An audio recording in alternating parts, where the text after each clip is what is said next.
Okay, good afternoon, YouTubers. It's time for lunch. I made this yesterday for Ash Wednesday instead of the kielbasa that I was going to have.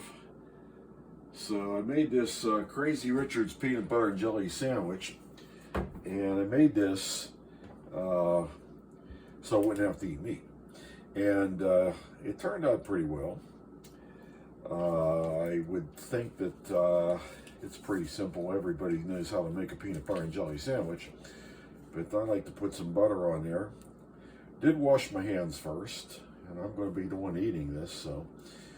But started off, and I got some Crazy Richard's peanut butter. I like Crazy Richard's because this is real peanut butter, but you do have to stir it up because the oils, the peanut oils, will separate.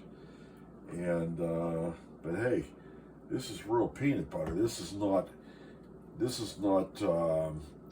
high fructose corn syrup spread, peanut butter spread. I'm not going to mention the names of those, but I do like this one. So put a little bit of peanut butter on there, and then I'm going to get some strawberry jelly. And this is rural living, folks. I'm at my cabin right now, and I'm down here to watch the river ice thaw and start to flow. And I like to see that. It's kind of an exciting thing. And we'll post future videos of the river breaking up. Something you want to see. So I have my peanut butter and jelly, and my peanut butter and jelly sandwich. We'll cut it in half just to make it easy to eat. And this peanut butter and jelly sandwich was pretty good, but it needed something. There was just something missing.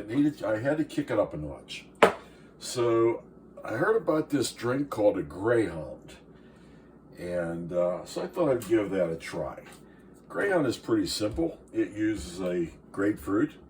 Now, I just happen to have a grapefruit on hand, and then it uses gin or vodka, and I like to have, I'm using gin today, Tanqueray, simply because that's what I have. And I start off by filling the glass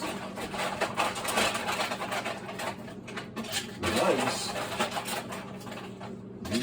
And that's what all that noise is. And I like to put a lot of ice in there. So I have a full glass of ice.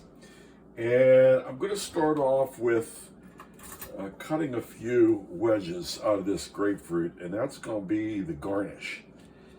So just take, I like to do things in threes because I'm Irish, and I think it's good Irish luck to do things in threes. So there are going to be 3 grapefruit wedges, and get a spoon here to take those out. That's going to be my garnish. So I got the 3 wedges out of there. I'm going to need a bowl so I don't make a mess. So here's a bowl, and I'm going to take and juice this grapefruit. Now, I don't have all the amenities here at my cabin to use like a proper juicer, because this is cabin life. This is rustic. So this is getting back to old school where you have to just squeeze it. So all I'm doing here is I'm just squeezing out the juice. I want to get as much juice as possible for this drink. And don't worry about that pulp, because all that pulp is going to go in the Greyhound. But I should have taken these seeds out first. So I'm going to have to take the seeds out of here. We don't want to be drinking seeds. So get the seeds out of there. And Just a few more. So I got all the seeds out of it.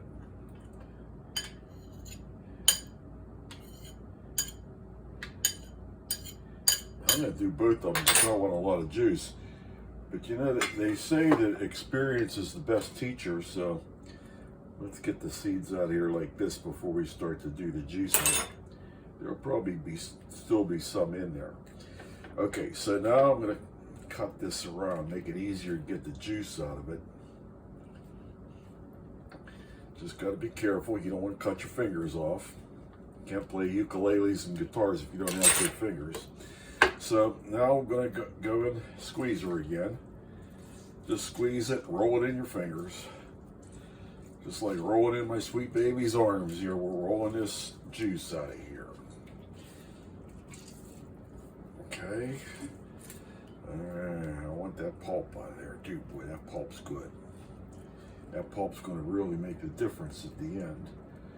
So let's see if we can get some more pulp out of this one. Looking good. Okay, now, yep, I got more seeds. Okay. So if somebody has a tip on how to get these seeds out, just go ahead and post it on there in your comments. Let me know, and then that's how we learn, folks. We learn from each other. And I actually learned how to make this Greyhound whenever I saw a YouTube on it. So somebody else posted a YouTube on a Greyhound, and it was a pretty good one. All right, so there's the juice. Yep, one more seed. Got to get them all. Okay, there's the juice, and now I'm going to pour all that juice. Here's seed. Just pick out those seeds as you're going along here with this. Put all that juice in there. Okay, and then we're going to put a shot of Tanqueray in that. And you can put as much of this as you want in. I'm going to put about that much in. I think that's about an ounce. So that'll be, goes in there like that. And then the other thing that's important to do is stir it. And once again, without a proper stir, I'm just using my tablespoon. Future videos when I post these cocktails, I'll be at my bar at my other house, and we'll use a proper bar stirrer to stir that. Now the other thing you want to do, or what I do, is you could take a piece of that grapefruit, roll it around the top, and then just plop that back in there. And then I also like to take about 3 of these wedges and just put the wedge on there. That just adds a little bit of sparkle, a little bit of garnish to it. So, do a little cleaning up here. And there is our Greyhound with our Crazy Richard's peanut butter and jelly sandwich. Now I'm going to go have lunch. I found out yesterday this made a fantastic lunch, and I hope you give it a try. I think you'll like it. Be sure to tune back in. I'm going back out with my lunch, watch that river, and see if it is ready to start melting and get that nice ice jam with all the crashing sounds of the ice. So that'll be a future upcoming video. Thank you very much. I hope you enjoyed it, and I hope you try one of these.